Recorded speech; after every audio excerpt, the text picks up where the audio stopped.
ஆண்டவரும் இரட்சகருமாய் இயேசு கிறிஸ்துவின் இனிய நாமத்தினாலே உங்கள் யாவரையும் நான் வாழ்த்துகிறேன். இந்த நாளிலே நம்முடைய செய்தியின் தலைப்பு பரிசுத்த அலங்காரம். இந்த நாள் செய்தியின் தலைப்பு என்ன? பரிசுத்த அலங்காரம். சங்கீதங்களின் புஸ்தகம் சங்கீதம் 110 சங்கீதம் 3 வசனத்தை வாசிக்கலாம். உமது பராக்கிரமத்தின் நாளிலே உம்முடைய ஜனங்கள் மனப்பூர்வமும் பரிசுத்த அலங்காரமும் உள்ளவர்களாய் இருப்பார்கள். விடியற் காலத்து கற்பத்தில் பிறக்கும் பனிக்கு சமானமாக உம்முடைய யௌவன ஜனம் உமக்கு பிறக்கும் என்று சொல்லப்பட்டிருக்கிறது. இது இந்த வசனமானது ஆண்டுடைய வருகை குறித்ததான ஒரு வசனம். உமது பராக்கிரமத்தின் நாள் என்று சொல்லும்போது ஆண்டவர் பராக்கிரமசாலியாக இந்த உலகத்தில் வரப்போகிறார். அவர் உலகத்தில் வரும் பொழுது அவருக்கு பிரியமாய் நடந்த, அவருக்கு பாத்திரவான்களாய் நடந்த தம்முடைய பிள்ளைகளை அவர் பரலோக ராஜ்யத்தில் சேர்த்துக் கொள்வார். எனவே அவர் வரப்போகிறார். அந்த பராக்கிரமத்தின் நாளிலே யாரை அவர் சேர்த்து கொள்வாராம்? யார் உம்முடைய ஜனங்கள் மனப்பூர்வம் உள்ளவர்களாக இருக்கிறார்களோ, யார் பரிசுத்த அலங்காரம் உள்ளவர்களாக இருக்கிறார்களோ அவர்களை தான் ஆண்டவர் அந்த பராக்கிரமத்தின் நாளிலே அவருடைய சமூகத்தில் எடுத்துக்கொள்வாராம். பிரியமாள், அந்த ஜனத்துக்கு அவர் இன்னொரு காரியத்தை சொல்லுகிறார். விடிய காலத்து கர்ப்பத்தில் பிறக்கும் பனிக்கு சமானமாய் உம்முடைய யவன ஜனம் பிறக்கும் என்று சொல்கிறார். அப்படி என்றால் அதனுடைய பொருள் என்ன? விடிய காலத்திலே பனி பெய்யும் போது அந்த பனியானது ஒரிஜினல் தன்மையோடு அது இருக்கும். அது உருகாமல் அந்த பனியானது துளியாக அது அதற்குரிய அந்த குளிர் தன்மை உடையதாக அது காணப்படுமா. அந்த விடிய காலத்தில் அதுக்கு பிறகு சூரியன் உதிக்க அது என்ன ஆயிரும்? கரைந்து போய்விடும். அந்த ஒரிஜினாலிட்டியாக இருக்கிறவர்களை தான் அந்த யவன ஜனம் என்று சொல்லுகிறார். அந்த யவன ஜனத்துக்கு இன்னொரு மொழிபெயர்ப்பில் இளமை என்று பொருள். அப்படியானால் நீ பரிசுத்தத்தில் எப்படி இருக்கணும்? இளமையாக இருக்கணும். பரிசுத்த அலங்காரத்தில் நீ இளமையாக இருக்கணும். ஆமாம், ஆண்டவர் அந்த பராக்கிரம நாளிலே உன்னை பார்க்கும்போது நீ பரிசுத்தத்தில் இளமையை மறந்து விட்டு நீங்கள் இளமையில் நோவு பிடிச்சது போல, இளமையில் வயசானது போல, நான் நல்லா சொல்கிறது கவனிக்கணும். வயசானவங்களை ஆண்டவர் சேர்க்க மாட்டான்னு சொல்லலை. உன்னுடைய பரிசுத்த ஜீவியம் ஆண்டவருடைய பார்வைக்கு உன்னுடைய பரிசுத்த ஜீவியம் எப்படி இருக்கணுமா? இளமையாகவே இருக்கணும். இல்லையா? சொல்லலாமா? ஆமாம், நிறைய பேருக்கு பரிசுத்த ஜீவியமானது ரட்சிக்கப்பட்டு ஞானஸ்நானம் பெற்ற காலத்தில் அது நல்ல இளமையாக இருக்கும். போக போக போக பரிசுத்த ஜீவியத்துக்கு வயசாகி போயிடும். அது பலன் குன்றி போகும். கூனி குறுகி அந்த பரிசுத்த ஜீவியம் என்ன ஆயிரணும்னா எங்கேனாலும் படுத்து கிடக்கும். அப்படிப்பட்ட ஜனத்தை ஆண்டவர் அவருடைய மகிமையில் எடுத்துக்கொள்ள மாட்டாராம். எனவே அவருக்காக ஒரு ஜவன ஜனமாக, ஒரு யூத்தாக, ஒரு யங்காக அவருக்கு நீங்கள் காணப்பட வேண்டும் என்று சொல்லி பரிசுத்த வேதாகமம் சொல்லுகிறது. பிரியமானே, ஒவ்வொன்றுக்கும் ஒரு பரிசுத்த அலங்காரம் இருக்கிறது. இந்த பரிசுத்த அலங்காரம் நாம் பழைய ஏற்பாட்டு புஸ்தகத்தில் பார்க்கும்போது யாத்ராகமம் புஸ்தகம் 28 அதிகாரத்தில் பாருங்கள். யாத்ராகமம் 28 அதிகாரம். அங்கே ஆரோன் ஆசாரிய ஊழியம் செய்வதற்கு அவனை ஆண்டவர் தெரிந்து கொள்ளும்போது அவனுக்கு ஒரு அலங்காரம் தேவைப்பட்டது. 28 அதிகாரம் 2 வசனம். உன் சகோதரனாகிய ஆரோனுக்கு மகிமையும் அலங்காரமுமாய் இருக்கும் பொருட்டு பரிசுத்த வஸ்திரங்களை உண்டு பண்ணுவாயாக. பரிசுத்த வஸ்திரங்களை உண்டு பண்ணுவாயாக. ஆரோன் எனக்கு ஆசாரிய ஊழியம் ஆரோன் எனக்கு செய்யத்தக்கதாக ஆசாரியம் ஊழியம் செய்வதற்காக அவனை பரிசுத்தப்படுத்தும்படி அவனை பரிசுத்தம் பண்ணும்படி அவனுக்கு வஸ்திரங்களை உண்டாக்கும் பொருட்டு அவனை வஸ்திரங்களை உண்டாக்கும் பொருட்டு நான் ஞானத்தின் ஆவியால் நிரப்பின நான் ஞானத்தின் ஆவியினாலே நிரப்பின விவேகமான இருதயமுள்ள யாவரோடும் விவேகமான இருதயமுள்ள யாவரோடும் நீ சொல்லுவாயாக. நீ சொல்லுவாயாக என்று சொல்லுகிறார். எனவே ஒரு வஸ்திரத்தை உண்டு பண்ணுவதற்கே ஒரு விவேகம் தேவையாம். அந்த வஸ்திரம் என்ன வஸ்திரமாம்? பரிசுத்த வஸ்திரம். அந்த பரிசுத்த வஸ்திரம் எதற்கு? ஆரோன் தேவனுடைய சமூகத்தில் நின்று ஊழியம் செய்வதற்கு ஒரு வஸ்திரம் தேவைப்படுகிறது. எனவே பிரியமானோலே, இன்றைக்கு வஸ்திரங்கள் இருக்கிறது, ஒவ்வொன்றுக்கும் ஒரு வஸ்திரங்கள் இருக்கு. இன்றைக்கு பார்த்தீங்கன்னா கப்பல் படையில் வேலை செய்கிறவங்களுக்கு அது ஒரு வஸ்திரம் இருக்கிறது, யூனிஃபார்ம். மிலிட்ரியில் வேலை செய்கிறவர்களுக்கு அவர்களுக்கு ஒரு யூனிஃபார்ம் இருக்கிறது. போலீஸ் டிபார்ட்மெண்ட்டில் வேலை செய்கிறவர்களுக்கு ஒரு யூனிஃபார்ம் இருக்கிறது. எனவே கர்த்தருடைய பிள்ளைகளுக்கும் ஒரு அலங்காரம் தேவையாக இருக்கிறது. அந்த அலங்காரம் என்ன அலங்காரம்? பரிசுத்த அலங்காரம். அங்கே ஆரோன் ஊழியம் செய்வதற்கு ஒரு பரிசுத்த அலங்காரமான ஒரு வஸ்திரங்கள் தேவைப்படுகிறது. ஆமாம் பிரியமானவர்களே, ஒவ்வொன்றுக்கும் நம்ம அலங்காரம் பண்ணுகிறோம். வேலைக்கு போகும்போது ஒரு விதமான அலங்காரம், திரும்பி வீட்டுக்கு வரும்போது அது ஒரு விதமான அலங்காரமாக அலங்கோலமாக வருவோம். அது அலங்கோலமோ அலங்காரமாகவோ வருவோம். சிலர் வேலைக்கு போகும்போதே பவுடரு செண்டெல்லாம் பாக்கெட்டில் போட்டு கொண்டு வருவாங்க, திரும்பி வரும்போது ஃப்ரெஷ்ஷாக வர்றதுக்காக. புரிகிறதா? சிலர் ரொம்ப துக்கமாக களைச்சி போயிடுவாங்க. என்னக்கா ரொம்ப சோர்வாக வரீங்க? ஐயோ வேலை பெண்டை கழட்டிட்டாங்க. ஆமாம் வேலை பயங்கர வேலை, ரொம்ப டயர்டாக வரணும். சரி சரி, இந்த வேலைக்கு போகும்போது ஒரு வஸ்திரம் அலங்காரம், கல்யாணத்துக்கு போகும்போது ஒரு அலங்காரம். ஒரு கல்யாணத்துக்கு போகும்போது எப்படி அலங்காரம்? அப்படியானா ஆண்டோடைய வருகையில் போய் நிற்கிறதற்கு ஒரு அலங்காரம் தேவை. ஆமென், அல்லேலூயா சொல்லலாமா? கர்த்தர் நல்லவ. நீ ஆண்டோடைய சமூகத்தில் போய் நிற்குவதற்கு ஒரு அலங்காரம் தேவை. இன்னுமா சங்கீதக்காரனாகிய தாவீது சொல்கிறார், 29ஆம் சங்கீதம் 2ஆம் வசனத்தை வாசிக்கலாம். கர்த்தருடைய நாமத்திற்குரிய மகிமை அவருக்கு செலுத்துங்கள். கர்த்தருடைய நாமத்துக்கு உரிய மகிமையை அவருக்கு செலுத்துங்கள். பரிசுத்த அலங்காரத்துடனே கர்த்தரை தொழுது கொள்ளுங்கள். எனவே நாம் ஆண்டவரை தொழுது கொள்ளுறதுலையும் கூட ஒரு அலங்காரம் இருக்க வேண்டுமா? என்ன? பரிசுத்த அலங்காரத்தோடு கூட அவரை தொழுது கொள்ள வேண்டுமாம். அல்லேலூயா சொல்லலாமா?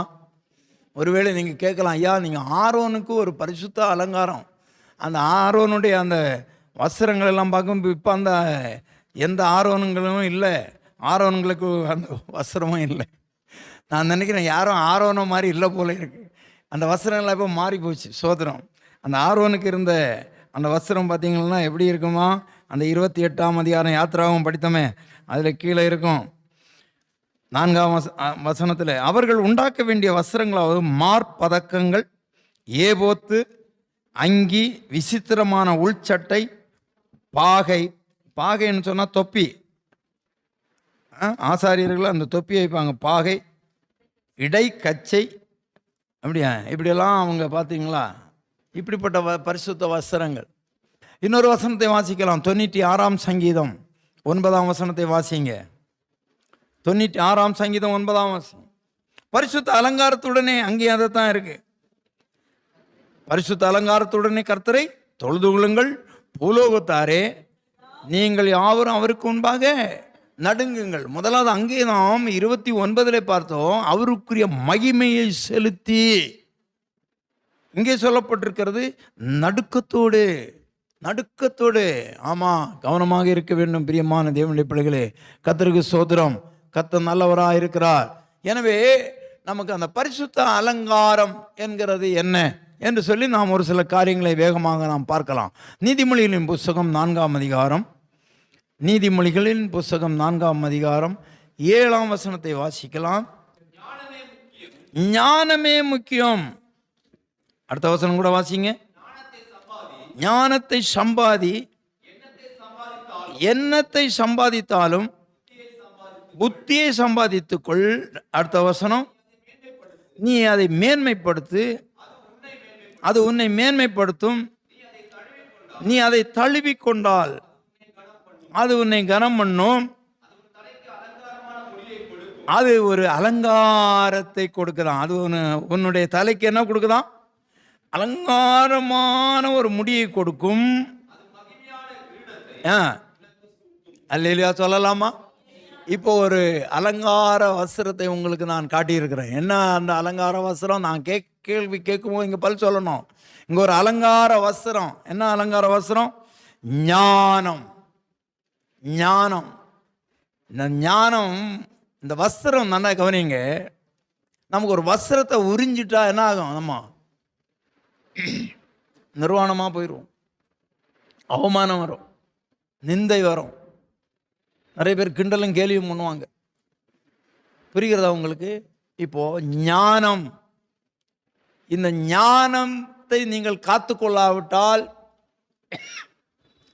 உங்களுக்கு அவமானம், நிந்தை எல்லாம் வந்துடும். அவமானம், நிந்தை, பரிகாசம். நிறைய சொல்லுவாங்க, நான் ஞானமாக இல்லாமல் போயிட்டேன், நான் இந்த காரியத்தில் ஞானமாக இல்லாமல் போயிட்டேன், ஐயோ நான் ஞானத்தை கடன் கொடுத்துட்டேனேன்னு சொல்லுவாங்க. நான் ஞானமாக இல்லையே, ஞானம் என்னை விட்டு போயிடுச்சேன்னு சொல்லுவாங்க. அப்படியானால் அந்த ஒரு ஞானம் உன்னுடைய வாழ்விலே ஒரு அலங்காரமாக இருக்க வேண்டும். ஆமென். பரிசுத்த அலங்காரத்தோடு கர்த்தரை தொழுக வேண்டும். நீ பரலோகத்துக்கு போகும்போது உனக்கு ஒரு அலங்காரம் இருக்கிறது, பரிசுத்த அலங்காரம். அது அந்த பரிசுத்த அலங்காரம் என்ன? அது ஞானம் என்று சொல்லப்பட்டிருக்கு. அல்லேலூயா சொல்லலாமா? ஞானம். இந்த ஞானம், ஞானம், புத்தி, அறிவு. ஞானம், புத்தி, அறிவு. நான் உங்களுக்கு மூன்றுக்கும் விளக்கம் சொல்லி கொடுத்துருக்கிறேன் ஏற்கனவே. ஞானம் என்பது தேவனிடத்திலிருந்து வருவது. அதனால தான் அதுக்கு விஸ்டம் என்று சொல்லப்பட்டிருக்கும் ஆங்கிலத்தில். ஞானம் எங்கேருந்து வரும்? தேவனிடத்திலிருந்து வருகிறது ஞானம். அறிவு எங்கேருந்து வருகிறது? நீங்கள் பல புஸ்தகங்களையோ பல படிப்புகளை படிக்கும்போது உங்களுக்கு என்ன வருகிறது? அறிவு வருகிறது. படிக்க படிக்க படிக்க படிக்க அறிவு வருது. ஆமாம், 5ஆம் வகுப்பில் படிக்கிற பிள்ளைகளுக்கு அதுக்கேற்ற அறிவு இருக்கும், 10ஆம் வகுப்பு படிக்கிற பிள்ளைகளுக்கு அதுக்கேற்ற அறிவு, காலேஜ் போய்ட்டு அதுக்கேற்ற அறிவு. அப்படியே மேலே போக போக என்ன ஆகும்? அறிவுகள் வரும். அறிவு. இந்த புத்தி என்று ஒன்று உண்டு. இந்த புத்தி எங்கேருந்து வரும்னா அனுபவத்திலிருந்து வரும். அனுபவம் உள்ளவங்க தான் புத்தி சொல்ல முடியும். ஒரு தாய் மகளை பார்த்து சொல்லுவா, நீ இப்படியெல்லாம் ஓடக்கூடாது, இப்படியெல்லாம் இருக்கக்கூடாது, இப்படி இருக்கணும், அப்படி இருக்கணும்னா அவங்க எதுலேருந்து பேசுகிறாங்க? அனுபவத்திலேருந்து பேசுகிறாங்க. ஆனால் அந்த பிள்ளை என்ன சொல்லணும்னா ஒரே வார்த்தையில் நம்ம வாய முடியும், உனக்கு ஒன்றுமே தெரியாதம்மான்னு. உனக்கு ஒன்றுமே தெரியாது, ஏம்மா நீ அதை செய்யாத, இது இப்போம்மா உனக்கு ஒன்றுமே தெரியாது. இந்த அம்மா பல அனுபவங்களை கற்றுட்டு, ஏமாற்றம், தோல்வி, கஷ்டம் என்பது, துன்பம் என்பது என்ன, ஒருத்தர் நம்மக்கிட்ட வந்து பேசும்போது அது அவங்க நம்ம எப்படி நம்மளை கெடுக்கும்படி, நம்மளை ஏமாற்றும்படி வஞ்சனையாக பேசுனாங்கன்னெல்லாம் அந்த அம்மா அனுபவத்தின் மூலம் கற்றுக்கிடுறாங்க. ஆமாம், பல இழப்புகள், பல நஷ்டங்கள், பல மோசடிகள், பல ஏமாற்றங்கள் எல்லாம் அனுபவித்த போது இப்போ என்ன வருது? அனுபவம் வருது. இந்த அனுபவத்தை கொண்டு தன் பிள்ளைக்கு சொல்லும்போது அந்த பிள்ளை ஒரே வார்த்தையில் சொல்லுது, உனக்கு ஒன்றுமே தெரியாதுன்னு. பல வருட அனுபவம் தான் எதை சொல்ல முடியும்? புத்தி. புத்திமதி சொல்லுவது அனுபவம். புரிகிறதா உங்களுக்கு? ஞானம் எங்கேருந்து வரணும்? அது தெய்வத்திலிருந்து வரணும். அறிவு எங்கேருந்து வரும்? நீ படிக்கும்போது படிக்க படிக்க கற்றுக்கொள்ள கற்றுக்கொள்ள கற்றுக்கொள்ள கற்றுக்கொள்ள உனக்கு அறிவு வரும். பிரியமான தேவனுடைய பிள்ளைகளே, எக்ஸ்பீரியன்ஸ் ஆகிட்டே இருக்கும். பல துறைகளில் மாறி மாறி மாறி அனுபவங்க. ஆமாம், எங்கிட்ட நிறைய பேர் சொல்லுவாங்க, ஐயா நான் பிஇ படிச்சிருக்கிறேன், ஆனால் எனக்கு ஒரு இடத்துல போய் கம்ப்யூட்டரில் பில்லு போடுற வேலை தான் கொடுத்தாங்க. நான் சொல்லுவேன், அதை நீ செய், அடுத்த வேலை உனக்கு வர்றது வரைக்கும் நீ என்ன பண்ணு, சும்மா உட்காராத, நீ அதை செய்துட்டே இருக்கு. அதில் ஒரு அனுபவம் உனக்கு கிடைக்கும். அதில் ஒரு அனுபவம் கிடைக்கும். எந்த வேலையை நீங்கள் செய்தாலும் அதில் ஒரு அனுபவம் உங்களுக்கு கிடைக்கும் பிரியமானே. எனவே அது அறிவை பெருக்கும், அறிவை பெருக்கும் உங்களுக்கு. எனவே உங்களுக்கு எது அலங்காரமாக இருக்க வேண்டும்? முதலாவது ஞானம் உங்களுக்கு அலங்காரமாக இருக்க வேண்டும். ஞானமாக இருந்தால் அது அலங்காரம். ஆமாம், ஞானமாக.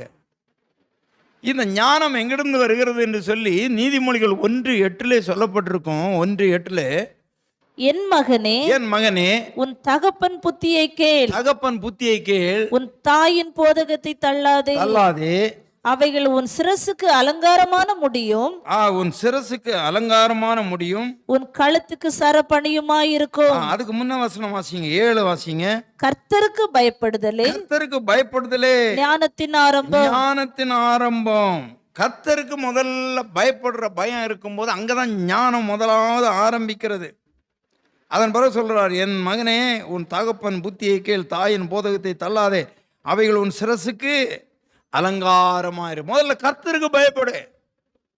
கர்த்தருக்கு பயப்படும் போது கர்த்தர் சொன்ன காரியங்களை, கர்த்தருக்கு பயப்படுன்னு சொன்னா என்ன? கர்த்தர் சொன்னபடி நாம் நடக்கணும், கர்த்தருடைய வார்த்தையின்படி நடக்கணும். ஆமாம்.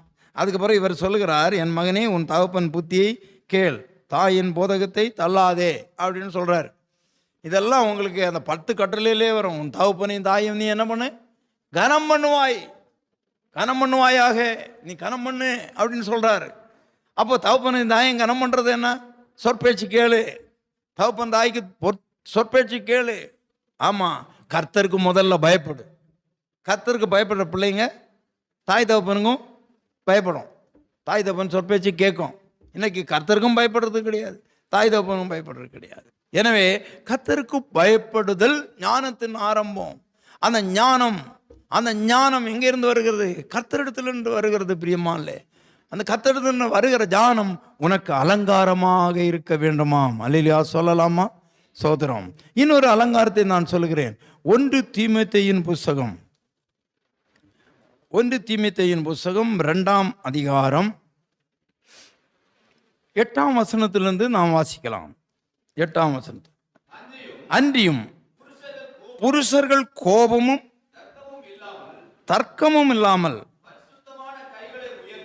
பரிசுத்தமான கைகளை உயர்த்தி எல்லா இடங்களிலேயும் ஜெபம் பண்ண வேண்டும் என்று விரும்புகிறேன். ஸ்திரீகளும் மயிரை பின்னலாவது, பொன்னினாலாவது, முத்துக்களினாலாவது, விலையேறப்பெற்ற வஸ்திரங்களினாலாவது தங்களை அலங்கரியாமல் சகுதியான வஸ்திரங்களினாலும் நாணத்தினாலும் தெளிந்த புத்தியினாலும் தேவ பக்தி உள்ளவர்கள் என்று சொல்லிக் கொள்ளுகிற ஏற்றபடியே நற்கிரியைகளினாலும், அல்லேலூயா சொல்லலாமா? இங்கே ஒரு அலங்காரத்தை நாம் பார்க்கிறோம். புருஷனுக்கு ஒரு அலங்காரம் இருக்கிறது. என்ன அலங்காரம்? கோபப்படக்கூடாது, தர்க்கம் பண்ணக்கூடாது. சில குடும்பங்களில் பார்த்தீங்கன்னா வாக்குவாதங்கள். தர்க்கம் என்பது என்ன? வாக்குவாதம். ஆமாம், நீ இதை இப்படி பண்ணலை, நீ இப்படி இல்லை, நீ இப்படி. சில குடும்பங்களை பார்த்தீங்கன்னா, உன் குடும்பத்தை எனக்கு தெரியாதா?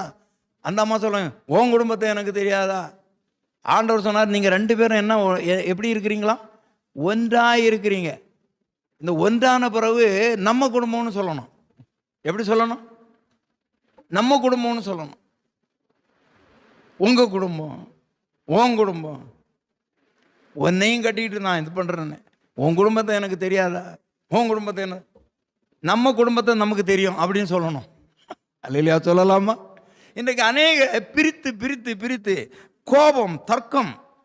என்ன அருமையாக சொல்கிறாரு பாருங்க, என்ன அருமையாக சொல்கிறாரு. புருஷர்கள் எப்படி இருக்கணுமா? கோபமும் தர்க்கமும் இல்லாமல், தர்க்கம் என்றால் வாக்குவாதம் இல்லாமல், பரிசுத்தமான கைகளை உயர்த்தி ஜெபிக்க வேண்டுமா. அதான் அலங்காரம் புருஷர்களுக்கு.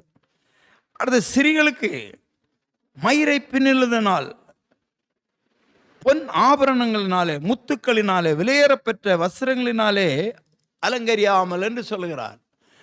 பிரியமானவர்களே, இந்த அலங்கரிப்பு தீமோத்தேயுவின் காலம், பவுலின் காலங்களிலெல்லாம் அந்த யூத பெண்கள் மற்ற பெண்களும் தங்களை அலங்கரிப்பது என்று சொல்லுகிறது மயிரை பின்னுதலினாலும் அப்படின்னு சொன்னால், நம்ம ஊரில் எல்லாம் இந்த பிள்ளைங்கள்லாம் ஸ்கூலுக்கு போகும்போது மயிரை பின்னி என்ன பண்ணுவாங்க? ஒரே ஒரு ஜடை. அங்கெல்லாம் அப்படி இல்லை, 15 ஜடை 20 ஜடை போடுவாங்க. இப்போ ஏதோ ஒரு தொழில்நுட்பத்தில் நான் பார்த்தேன், அது உண்மைதானா என்னன்னு எனக்கு ஒன்றும் புரியலை.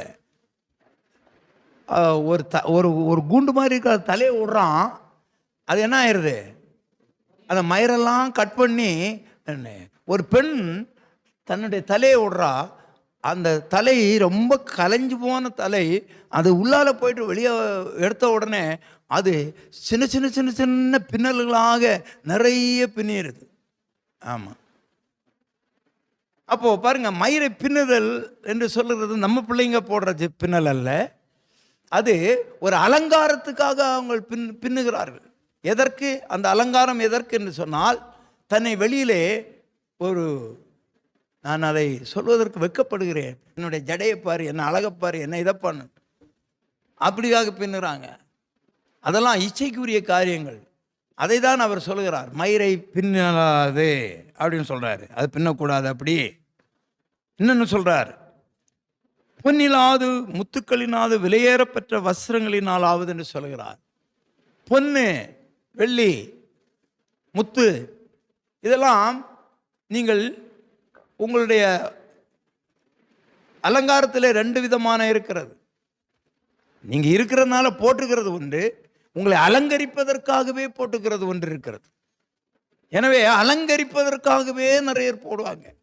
சோதரம் இருக்கிறதுக்காக போடுறதில்ல, அலங்கரிப்பதற்காக, மற்றவர்கள் என்னை பார்க்க வேண்டும், மெச்ச வேண்டும், இந்த அலங்கரிப்பை அவர் வெறுக்கிறார். இன்னொன்று சொல்கிறார், விலையேற பெற்ற வஸ்திரங்கள். பிரியமான தேவனுடைய பிள்ளைகளே, விலையேறப்பெற்ற வஸ்திரங்கள். இன்றைக்கி நம்ம பிள்ளைங்கள்லாம் கடையில் போனாச்சுன்னா ஒரு 5000 ரூபா 2000 ரூபா 10,000 ரூபாய்க்கு தான். ஆனால் 2 லட்சம் 3 லட்சம் ரூபாய்க்குள்ள உடுப்புகள் இருக்கிறது. விலையேறப்பெற்ற வஸ்திரங்கள். அது எதற்கு? பெருமைக்காக.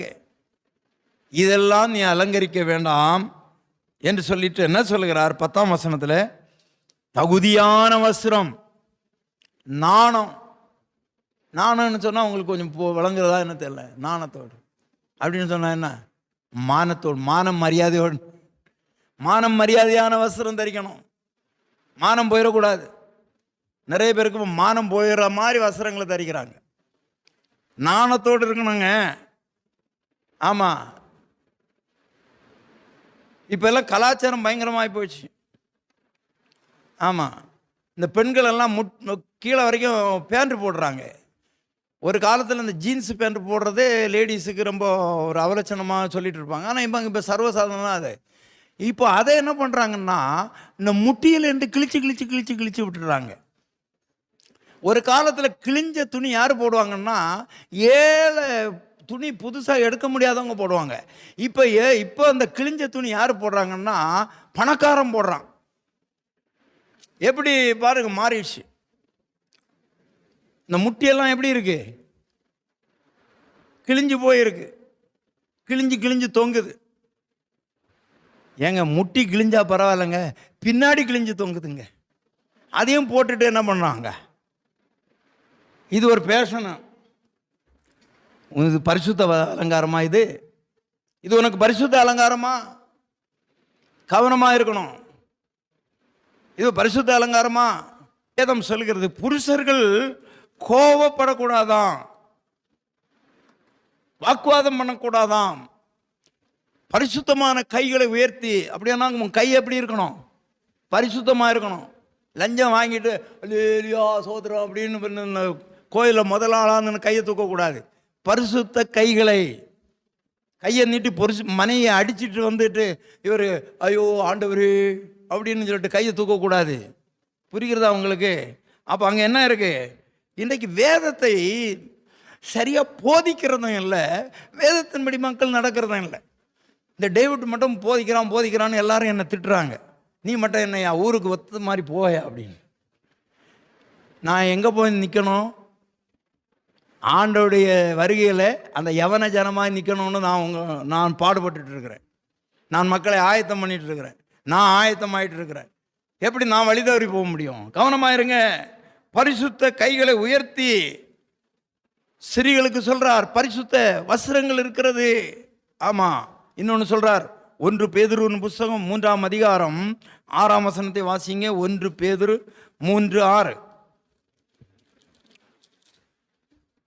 மயிரை பின்னி பொன் ஆபரணங்களை அணிந்து பொன் ஆபரணங்களை அணிந்து உயர்ந்த வஸ்திரங்களை உடுத்திக் கொள்ளுதலாகிய புறம்பான அலங்கரிப்பு உங்களுக்கு புறம்பான அலங்கரிப்பு உங்களுக்கு அலங்காரமாயிராமல் அழியாத அலங்கரிப்பாய் இருக்கிற இந்த புறம்பான அலங்கரிப்பு இருக்கிறது பாத்தீங்களா, இதெல்லாம் அழிஞ்சு போகும். நல்லா கவனிக்கும். பொண்ணு கல்யாண பொண்ணுக்கு பாத்தீங்கன்னா பெயிண்ட் அடிப்பாங்க நிறைய. அது வேர்வை வந்துட்டோன்னா துடைக்காதன்னு பின்னால் இருக்கிற தோழி சொல்லுவா. துடைச்சா என்ன ஆயிரும், கர்ச்சீப் எடுத்து இந்த பக்கத்தை துடைச்சிட்டான்னு வைங்க, விஷயம் எல்லாமே வெளியாயிரும். அந்த உள்ளால இருக்கிற அந்த மெயின் அந்த ஒரிஜினல் தெரிய ஆரம்பிச்சிச்சு, கலர் போயிடும். சோத்திரம். எனவே இதெல்லாம் அழிந்து போகிற அலங்காரம். ஆமாம், இந்த புறம்பான அலங்காரம் அழிந்து போகிறது. சோத்திரம். இப்போ என்ன சொல்றாரு 4ஆம் வசனம், அழியாத அலங்கரிப்பாயிருக்கிற சாந்தம் அமைதலுள்ள ஆவி. சாந்தமும் அமைதலும் உள்ள ஆவியாகிய இருதயத்தில் மறைந்திருக்கிற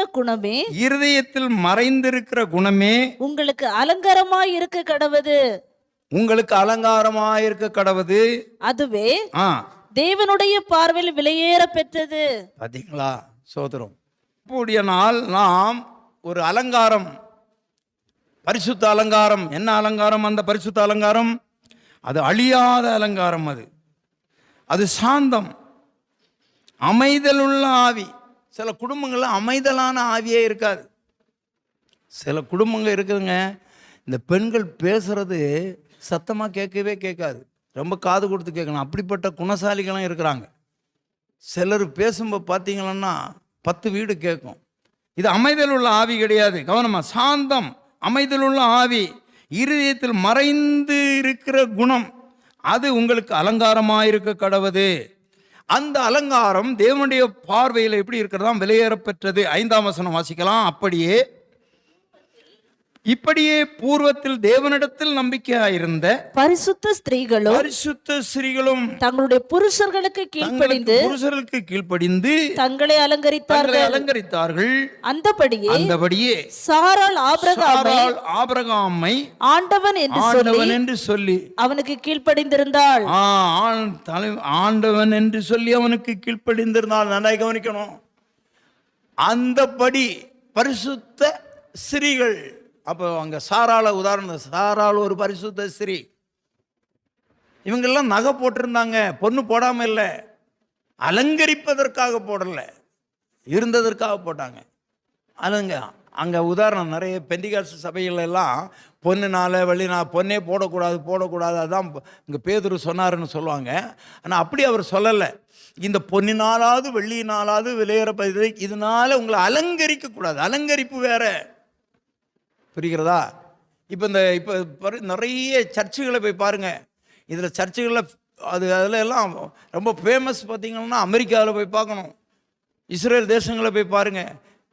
அதுக்கப்புறம் நீங்கள் பார்க்கணும்னா கன்னியாகுமரி. கிறிஸ்மஸ் வந்துட்டாலே இந்த மாதம் முழுவதும் சர்ச்சை அலங்கரிப்பாங்க. விளக்குகளை போட்டு அதை போட்டு அந்த சர்ச்சுக்கு ஆல்ரெடி ஒரு அலங்கரிப்பு இருக்குது. ஒயிட் ஹவுஸ் பண்ணி அழகாக நீட்டாக வச்சுருப்பாங்க. இப்போ ஒரு எக்ஸ்ட்ரா அலங்கரிப்பு கிறிஸ்மஸுக்கு போட்டுடுறாங்க. புரிகிறதா உங்களுக்கு? அதைத்தான் நான் சொல்கிறேன். ஸ்திரீகளுக்கு தானாகவே அவர்களுக்கு இருக்கிறதுல ஒரு செயின் போடுவாங்க, நெக்லஸ் போடுவாங்க, அவங்களுக்கு ஒரு அலங்காரம் இருக்குது. இது போக அடிஷனலான அலங்காரம் எதற்காகனா தன்னை பெருமையாக காட்டுவதற்கு. இங்கே உதாரணமாக பேதுரு சொல்லும்போது அந்தபடியே பரிசுத்த ஸ்திரீகள், அதிலே சாராளை சொல்லுகிறாள். சாராளும் அந்த பரிசுத்த ஸ்திரீகள் ஒருவராக இருந்த சாராள் என்ன சொல்லுகிறாள்? அந்த சாராள் என்ன பண்ணாலாம்? அந்தபடியே சாராள்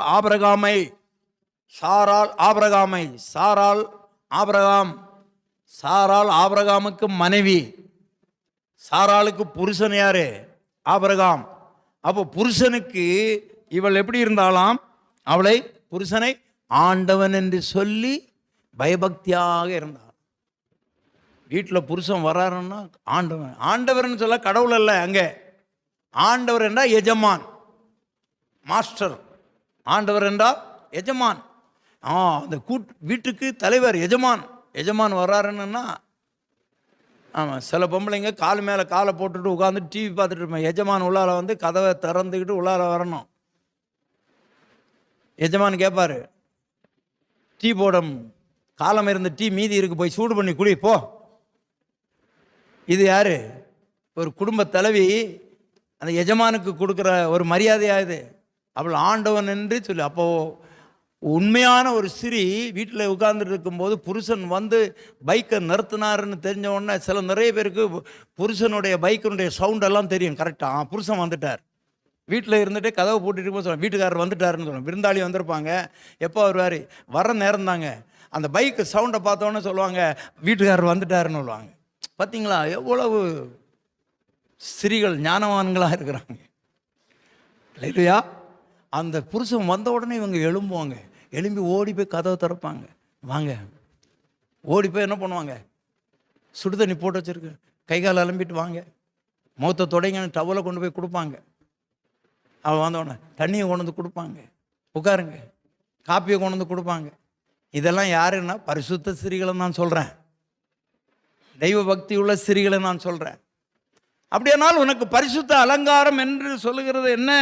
உள்ளத்திலே மறைந்திருக்கிற அழியாத அலங்கரிப்பாகிய அந்த சாந்தம், அமைதலுள்ள ஆவி. அமைதலுள்ள ஆவி. ஒரு புருஷன் சொல்லுவான், என்ன நான் வரேன், நீ பாட்டு உட்காந்துட்டு டிவி பார்த்துட்டு போயா வேலையை பார்த்துட்டு, பெருசாக வந்துட்டார். இது அமைதலுள்ள ஆவி அல்ல, இது பேய் பூந்துடுச்சு உள்ளால. சோத்திரம், பேய் பூந்துடுச்சு, அந்த ஆவி வந்துடுச்சு. அப்போ பரிசுத்த அலங்காரம் என்பது என்ன? சோத்திரம். நிறைய பேர் என்ன ஸ்திரீகளை பற்றி பேசுகிறேன், அப்படி இல்லைங்க, புருஷனுங்களை பற்றியும் சொல்லிட்டேன். எப்படி இருக்கணுமா? வாக்குவாதம் இருக்கக்கூடாது, கோபம் இருக்கக்கூடாது, பரிசுத்தமான கை உடையவனாக இருக்கணும், அரவணைக்கிறங்கை, அன்பு பாராட்டுங்கை, கொடுக்கிற கை, இதை சொல்லிட்டே போவேன். அப்படியானால் நேசிக்கிற கரம், அரவணைக்கிற கரம், ஆற்றுகிற கரம். ஆமாம், சோதரம். நிறைய புருஷனுங்க மனைவிக்கு காலை பிடிச்சி அமுக்கி விடுவாங்க. உடம்பு சரியில்லைன்னா அமுக்கி விடுங்க, துணி துவைச்சி கொடுப்பாங்க, மாவாட்டி கொடுப்பாங்க. அனுபவம் பேசுதான்னு கேட்டுற போகிறீங்க, நான் அதெல்லாம் செய்கிறதில்ல. என் மனைவி எவ்வளோ 110 டிகிரி ஜுரம் போய் எழும்ப முடியாமல் இருந்தாலும் அவங்க தான் போய் சமைப்பாங்க. என்னை செய்யவே விட மாட்டாங்க. அந்த சான்ஸே எனக்கு கிடைக்காது. அதை சொல்ல வரேன், நீங்கள் தப்பாக நினச்சிட்டு போகிறீங்க. ஆமாம், இவர் அனுபவம் பேசுதுன்னு. அன்பு தெய்வ பிள்ளைகளே, கொஞ்சம் யோசித்து பார்க்க வேண்டும். பேதுரு சொல்லுகிறார், அந்த அழியாத அலங்கரிப்பு சகோதரிமாருக்கு என்னவா? சாந்தம், அமைதலுள்ள ஆவி, இருதயத்தில் மறைந்திருக்கிற குணம் உங்களுக்கு அலங்காரமாக இருக்கிறது. இருக்க கடவுது, இருக்க வேண்டும். ஆமாம், அதுவே தேவனுடைய பார்வைக்கு வெளியேற பெற்றது. இந்த அலங்காரத்தோடு இருக்கிறவங்க தான் பரலோகம் போக முடியும். ஆமாம், கர்த்தருக்கு ஸ்தோத்திரம். அடுத்ததாக ஒரு அலங்காரம் என்ன? மத்தேயு 23ஆம் அதிகாரம் 27ஆம் வசனத்துக்கு போங்க. மத்தேயு 23ஆம் அதிகாரம் 27ஆம் வசனம். மாயக்காரராகிய, இங்கே மாயக்காரராகிய வேதபாரகரே, பரிசேயரே, உங்களுக்கு ஐயோ, உங்களுக்கு ஐயோ, வெள்ளை அடிக்கப்பட்ட கல்லறைகளுக்கு ஒப்பாய் இருக்கிறீர்கள். வெள்ளை அடிக்கப்பட்ட கல்லறைகளுக்கு ஒப்பாய் இருக்கிறீர்கள். அவைகள் புறம்பே அலங்காரமாய் காணப்படும், உள்ளேயோ மரித்தவர்களின் எலும்புகளினாலும் சகல அசுத்தத்தினாலும் நிறைந்திருக்கும். இங்கே ஒரு கல்லறையை ஒப்பிட்டு இந்த சதுசேயர் பரிசேயரை சொல்லுகிறார். நன்றாக கவனிக்க வேண்டும். இந்த சதுசேயர் பரிசேயர் என்று சொல்றவங்க சாதாரண ஆள் அல்ல. அந்த காலங்களிலே சதுசேயர் பரிசேயரெல்லாம் அவர்களெல்லாம் வேத பிரமாணத்தை ரொம்ப நேசிப்பார்கள், ரொம்ப கை கொள்வார்கள். ஆமாம், எல்லாத்தையும் தசமபாகம் கொடுப்பாங்க. கை காலை கழுவாமல் சாப்பிட மாட்டாங்க. உள்ளால வரும்போது, வீட்டில் வரும்போதே கை காலெல்லாம் சுத்திகரிப்பாங்க. இந்த வேதபாரகர்கள், பரிசேயர்கள், சதுசேயர்கள், இவர்கள் எல்லாரும் பயங்கர ஆச்சாரங்களை கடைபிடிக்கிறவங்க. வேத நியாயப்பிரமாணத்தின். அதனால தான் இயேசு கிறிஸ்து ஒருத்தனை ஞாயிற்றுக்கிழமை சுகம் ஆகிட்டாருன்னு, எப்படி ஞாயிற்றுக்கிழமை நீர் வேலை செய்யலாம் அப்படின்னு ஆக்கிட்டாங்க.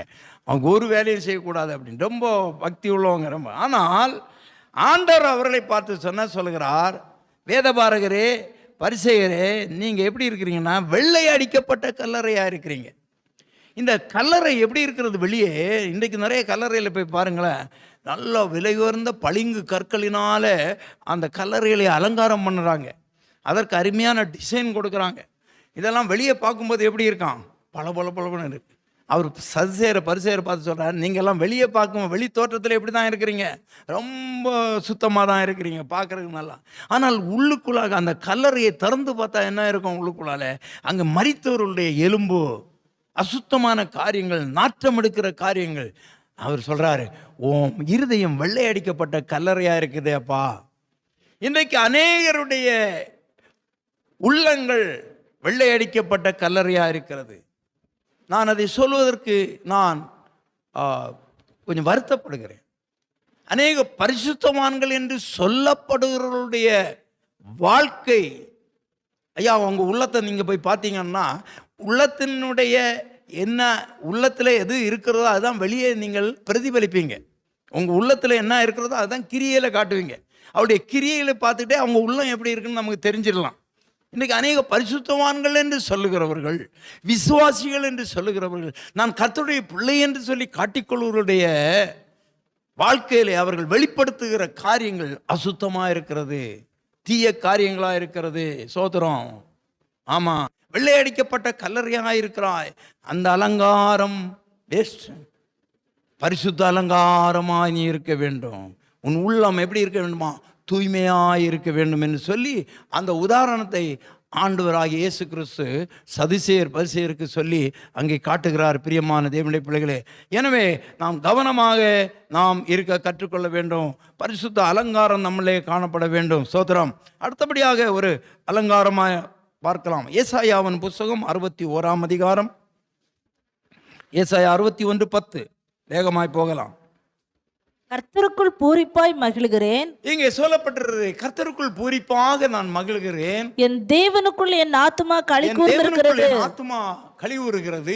மணவாளன் ஆபரணங்களினால் தன்னை அலங்கரித்துக் கொள்கிறதற்கும். நன்றாய் கவனிங்கள். ஒரு கல்யாணம் ஆகும்போது ஒரு மணவாளன் ஆபரணங்களினாலே தன்னை அலங்கரித்துக் கொள்கிறதுக்கும், மணவாட்டி நகைகளினால் தன்னை சிங்காரித்துக் கொள்வதற்கும் ஒப்பாக அவர் ரட்சிப்பின் வஸ்திரங்களை எனக்கு உடுத்தி. நமக்கு என்னது தேவை? ரட்சிப்பின் வஸ்திரங்கள். ரட்சிப்பின் வஸ்திரங்களை உனக்கு உடுத்தி நீதியின் சால்வையை எனக்கு தரித்தார். நன்றாய் கவனிக்க வேண்டும் பிரியமானே. இந்த ரட்சிப்பின் வஸ்திரம், நீதியின் சால்வை எல்லாம் என்று பார்த்தீர்களால் எசேக்கியேலின் புஸ்தகம் 16ஆம் அதிகாரம் 9 வாசித்தா இருக்கும். எசேக்கியேலின் புஸ்தகம் 16ஆம் அதிகாரம் 9ஆம் வசனத்திலிருந்து நாம் வேகமாக பார்க்கலாம்.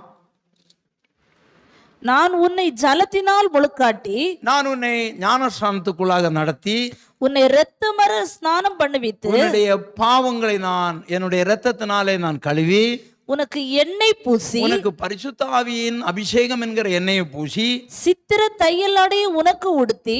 சித்திர தையலாடையை உனக்கு உடுத்தி இருக்கிறான். எப்பொழுது உனக்கு சித்திர தையலாடை வருகிறது என்றால், சித்திர தையலாடை என்று சொல்லுகிறது பாருங்க.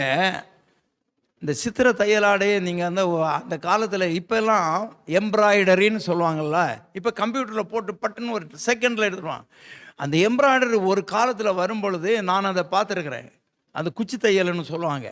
ஒரு தலையணை மாதிரி ஒரு மூட்டையை வச்சுட்டு அதில் ஒரு டிசைனை பண்ணிவிட்டு அதை ஊசியில் குத்தி குத்தி குத்தி குத்தி குத்தி அந்த துணியை அழகாக நூலினாலே அந்த ஒரு எம்ப்ராய்டரி முடிப்பதற்கு. அதன் பிறகு ரெண்டாவது ஒரு மெத்தேடு வந்துச்சு. தையல் மிஷின்லேயே படம் வரைந்து அதில் அந்த ஒரு எம்ப்ராய்டரி வெளியே வருவதற்கு, அந்த தையலாடை, சித்திர தையலாடை வெளியே வருவதற்கு அந்த துணியிலே எத்தனை ஊசி, எத்தனை முறை குத்தப்பட்டிருக்கணும். இது எதை குறிக்கிறது? நீ ஒவ்வொரு பாடுகளிலும் நிலை நின்று வரும் பொழுது அந்த பாடுகளை நீ சகிக்கும் போது, இந்த பாடுகளை நான் சந்தோஷத்தோட ஏற்றுக்கொள்ளும் பொழுது உனக்கு ஆண்டவர் சித்திர தையலாடையே கொடுக்கிறார். அது உனக்கு வெளியே பார்த்தா தெரியாது. இல்லையா? சொல்லலாமா? அடுத்த வாசிங்க. சாயம் தீர்த்த பாதரட்சை என்று சொல்லும்போது அது சுவிசேஷம் என்னும் பாதரட்சை என்று சொல்லப்பட்டிருக்கும்.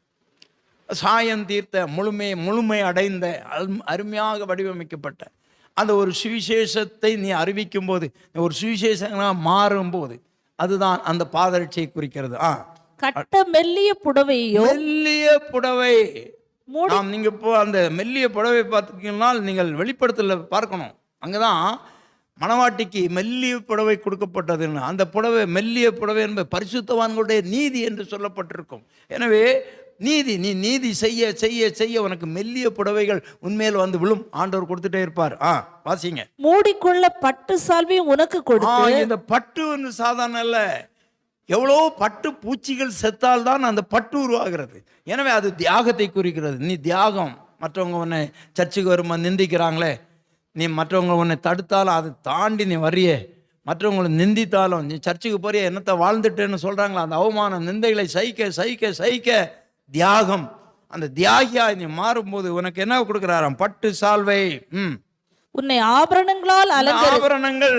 அடுத்து உன் கைகளுக்கு கடகங்கள், கழுக்கு சரப்பணி, உன் நெற்றி பட்டம், காதுகளில் காதணி, உன் தலையின் மேல சிங்காரமான, இதெல்லாம் வந்து கிருபை வரங்கள். அல்லேலூயா சொல்லலாமா?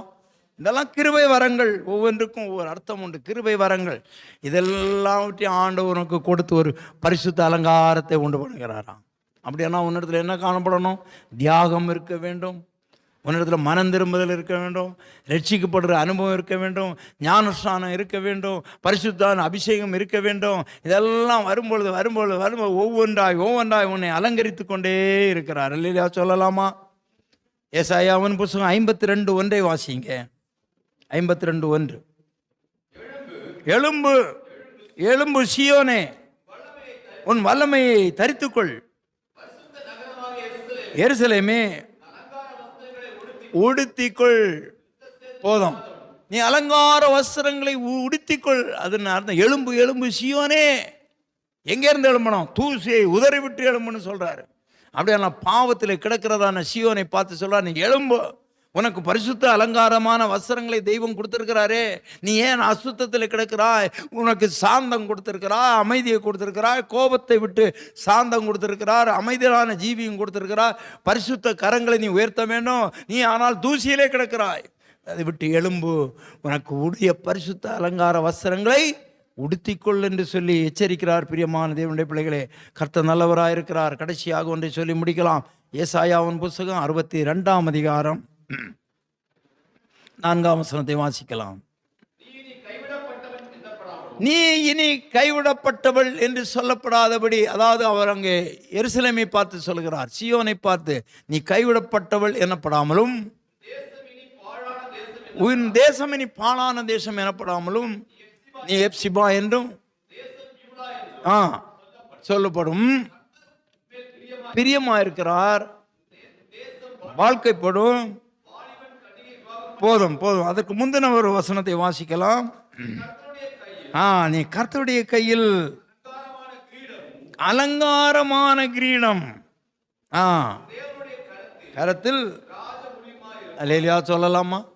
எனவே அன்பு தெய்வ சபையே, அன்பு தெய்வ மக்களே, நீ பரிசுத்த அலங்காரம் உள்ள ஒரு பிள்ளையாய் நிற்க வேண்டுமானால், ஆண்டவர் உன்னை ஒரு கையில் அலங்காரமான கிரீடமாய் பயன்படுத்த வேண்டுமானால், நீ ஆண்டோடைய கருத்தில் ராஜ முடியாக நீ செயல்பட வேண்டுமானால், நீ சாந்தமும் அமைதல் உள்ளமான ஒரு வாழ்வு முழங்கால் படியிடலாம். கர்த்தர் சொல்லுகிறார், பரிசுத்த அலங்காரம், பரிசுத்த அலங்காரம். ஞானம் வேண்டும். நீ ஞானம் உள்ள பிள்ளையாக இருக்க வேண்டும். யாருக்கு ஞானத்தை கொடுக்கிறாராம்? கர்த்தருக்கு பயப்படுவதற்கு ஞானத்தை கொடுக்கிறார். பிரியமால்ல, உனக்குள்ளாக ஒரு குணம் இருக்க வேண்டும். நற்குணங்கள், சாந்தம், அமைதியுள்ள ஆவி. புருஷர்கள் கோபமும் வாக்குவாதமும் இல்லாதபடி பரிசுத்த கரங்களை உடையவர்களாக இருக்க வேண்டும். ஸ்திரீகள் சாந்தம், அமைதி. உங்களுடைய இந்த புறம்பான அலங்கரிப்பு அல்ல, அந்த உள்ளான அலங்கரிப்பு, பரிசுத்த ஸ்திரீகளுக்கு ஏற்ற அலங்கரிப்பு, அது உன்னிலே காணப்பட வேண்டும். கர்த்தர் நல்லவராயிருக்கிறார். ஆண்டவர் உனக்கு இரட்சிப்பின் வஸ்திரங்களை கொடுத்து உன்னை அலங்கரிக்கிறார். அந்த இரட்சிப்பின் வஸ்திரங்கள் உன்னை கொடுத்து அலங்கரிக்கிறார். ஆமென். ஆண்டவராகிய தேவன் நல்லவர். இது அழியாத அலங்கரிப்பு. இந்த அலங்காரத்தோடு கூட தான் நாம் எங்கே போக வேண்டுமாம்? பரலோக ராஜ்யத்துக்கு போக வேண்டுமாம். அங்கே சொல்லப்பட்டிருக்கும் வெளிப்படுத்தின விசேஷம் 19ஆம் அதிகாரத்தை, அந்த ஒரு வசனத்தை இந்த ஜெபத்திலே நீங்கள் வாசியுங்கள். 19ஆம் அதிகாரம், வெளிப்படுத்தல் 19ஆம் அதிகாரம் 7-8 வசனத்தை வாசிக்கலாம்.